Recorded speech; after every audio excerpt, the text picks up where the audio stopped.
We did it!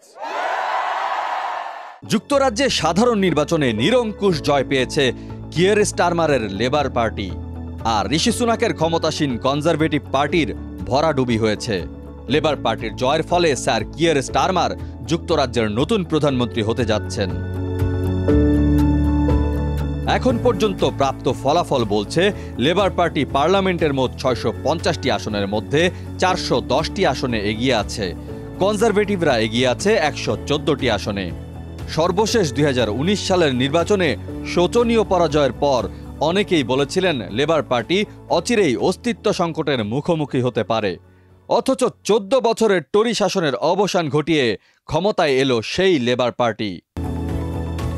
ইতোমধ্যে পরাজয়ের দায় নিজের কাঁধে নিয়ে স্টারমারকে ফোন করে অভিনন্দন জানিয়েছেন বিদায়ী প্রধানমন্ত্রী ঋষি Sunak. The British people have delivered a sobering verdict tonight.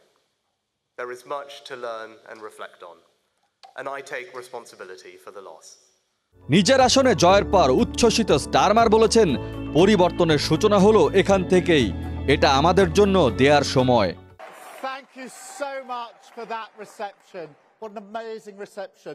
নির্বাচনের ফল ঘোষণা শেষ হলে ঋষি সুনাক যুক্তরাজ্যের রাজার কাছে গিয়ে পদত্যাগপত্র জমা দেবেন। এরপর বাকিংহাম প্যালেস থেকে রাজা কিয়ের স্টারমারকে সরকার গঠনের আমন্ত্রণ জানাবেন। স্টারমারের জন্ম ইংল্যান্ডের রাজধানী লন্ডনে।